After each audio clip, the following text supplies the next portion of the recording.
చాలా అగ్రెసివ్గా కామెంట్ చేసేవారు కదా సార్, విమర్శలు చేసేవారు భారతీయ జనతా పార్టీ మీద, మోదీ మీద. కానీ ఆ తర్వాత కవిత అంటూ ఉన్నట్టుగా, అంటే కవిత రాసిన లెటర్లో అంశాన్ని ఎక్కువగా ప్రస్తావించారు కాబట్టి భారతీయ జనతా పార్టీని మీరు టార్గెట్ చేయాల్సింది, వేరే సంకేతం వెళ్తుంది అని చెప్పేసి కేసీఆర్లో మార్పు వచ్చిన విషయం నిజమే కదా సార్? గతంలో మోదీని చాలా అగ్రెసివ్గా కామెంట్ ఈవెన్ రాజకీయ నాయకులు అవసరాల బట్టి మాట్లాడుతుంటారు. గతంలో మోడీ పైన చంద్రబాబు మాట్లాడలేదా? మరి ఇప్పుడు పొగుడుతలేడా? రాజకీయాల్లో ఏముంటుంది మిత్రమా, వాళ్ళ గతంలో వాళ్ళ రాజకీయ వైఖరులు ఎప్పటికప్పుడు మార్చుకుంటూ ఉంటారు. విశ్లేషకులుగా మనం స్టాండర్డ్ ఉంటాం, కానీ రాజకీయ నాయకులు స్టాండర్డ్ ఎందుకు ఉంటారు? నిన్న తిడతారు, వాళ్ళకి వెళ్తారే మళ్ళీ తిడతారు. ఏముంది అందులో? ఇప్పుడు కేసీఆర్ దుబ్బాక్ ఎలక్షన్ల వరకు మోడీ పట్ల చాలా గౌరవంగానే మాట్లాడాడు కదా. దుబ్బాక్ ఎలక్షన్ అయిన తర్వాత బీజేపీని అటాక్ చేయడం మొదలుపెట్టారు. తర్వాత మళ్ళీ ఇప్పుడు బీజేపీని అటాక్ చేసి, ఇప్పుడు కాంగ్రెస్ పార్టీ ఇప్పుడు అధికారంలో ఉంది, ఇప్పుడు బీజేపీ కాదు కదా అధికారంలో ఉంది. అందువల్ల రాష్ట్రంలో కాంగ్రెస్, కేంద్రంలో బీజేపీ ఉండగా ఇప్పుడు జగన్ బీజేపీని అటాక్ చేస్తున్నాడా? సో జగన్ చేయండి కేసీఆర్ ఎందుకు చేస్తాడనే క్వశ్చన్ ఉంది కదా. అయితే జగన్ కన్నా బీజేపీ అక్కడ ఇష్యూ కాదు, ఇక్కడ ప్రతిపక్ష స్పేస్కు బీజేపీ పోటీ పడుతుంది. కవిత ఎందుకు రైజ్ చేసింది అంశం అంటే, జగన్ కోమో అక్కడ ప్రతిపక్ష స్పేస్లో బీజేపీ లేదు, అధికార కూటమిలోనే బీజేపీ ఉంది.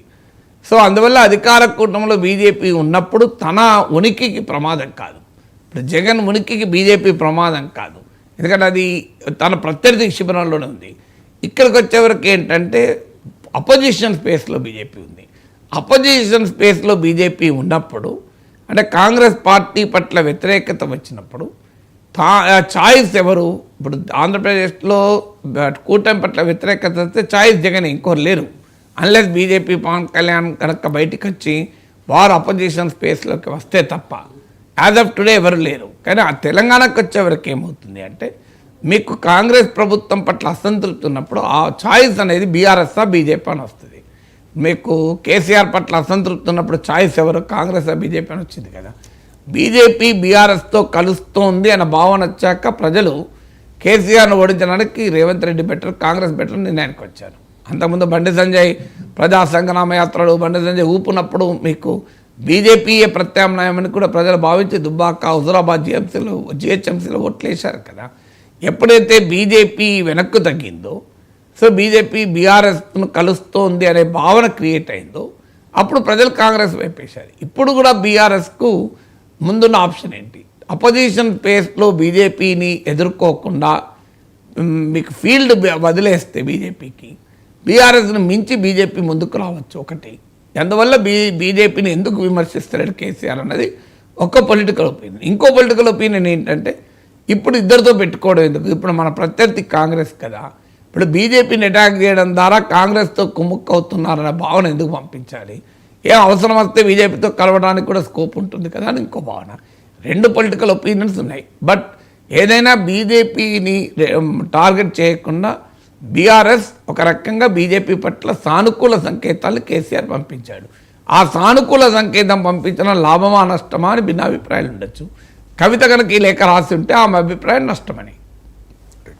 అంటే నేను మిమ్మల్ని జోస్యం చెప్పమని అనడం లేదు, లోక్సభ ఎన్నికలకు ముందు కూడా ఈ చర్చ వచ్చింది, బీజేపీ అండ్ బీఆర్ఎస్ పొత్తు పెట్టుకుంటాయేమో, అటువంటి ప్రతిపాదన కూడా వచ్చింది అని చెప్పేసి. ఏదైనా జరిగే అవకాశం ఉందా సార్ ఆ రకంగా? దేశంలో కాంగ్రెసేతర పార్టీలు, కమ్యూనిస్టులు మినహా ఏ పార్టీతోనైనా బీజేపీ పొత్తు పెట్టుకోవచ్చు, ఏముంది అందులో? ఇప్పుడు దేశంలో ఏ పార్టీ పెట్టుకోలేదు. అంటే మనకు బీజేపీతో పొత్తు పెట్టుకొని పార్టీ అంటే ఒకటి ఆర్జేడీ, నాకు గుర్తున్నంత వరకు. భారతదేశంలో ప్రతి ప్రాంతీయ పార్టీ పొత్తు పెట్టుకున్నదే. వైఎస్ఆర్ కాంగ్రెస్ పార్టీ, బిజు జనతాదళ్, బీఆర్ఎస్లు పొత్తు పెట్టుకోలేదు, కానీ పరోక్షంగా బీజేపీ పట్ల సానుకూల వైఖరి కదా. వైఎస్ఆర్ కాంగ్రెస్ పార్టీ అవిశ్వాస తీర్మానానికి వ్యతిరేకంగా ఓటేశాయి కదా. ఇక అంతకంటే మించింది ఏముంటుంది? పొత్తులాగానే కదా. ఇప్పుడు మోడీ ప్రభుత్వం పైన అవిశ్వాస తీర్మానం పెడితే దానికి వ్యతిరేకంగా ఓటేశారంటే ఎవరి పట్ల విశ్వాసం ప్రకటించారు? బీజేపీ పట్ల విశ్వాసం ప్రకటించిందే కదా. అందువల్ల మీకు దేశంలో ప్రాంతీయ పార్టీలు ఏవైనా వాళ్ళు అనుసరించేటువంటి వైఖరి ఇదే. బీజేపీ పట్ల అవసరమైతే కలుస్తారు, తమకు ప్రమాదం అనుకున్నప్పుడు కలవరు. వాళ్ళకేం సైద్ధాంతిక వ్యతిరేకత ఏముంది బీఆర్ఎస్కు? బీజేపీ పట్ల సైద్ధాంతికంగా వ్యతిరేకంగా ఉండి బీజేపీతో కలవకూడదు అని వాళ్ళకి ఏమన్నా రాసి పెట్టుకున్నారా సిద్ధాంతం? సో అందువల్ల అది ఆ కలవరన్న గ్యారంటీ ఉన్నది.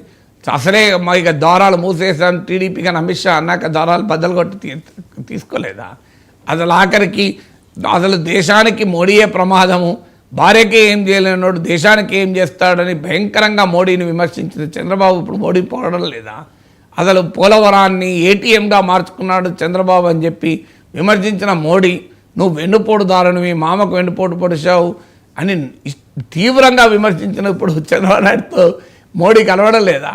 ఏముంది రాజకీయాలకు, వాళ్ళకి అవన్నీ వదిలేసుకుంటారు, అవన్నీ వదిలేసుకుంటేనే రాజకీయాలు. సో ప్రిన్సిపల్స్ ఉంటే రాజకీయాలు ఎట్లవుతాయి? సమస్య అదే. సమస్య వాళ్ళు తిట్టినప్పుడు మనం తిట్టాలి, వాళ్ళు మెచ్చుకున్నప్పుడు మనం మెచ్చుకోవాలని మన విశ్లేషకులు కూడా అనుకుంటారు.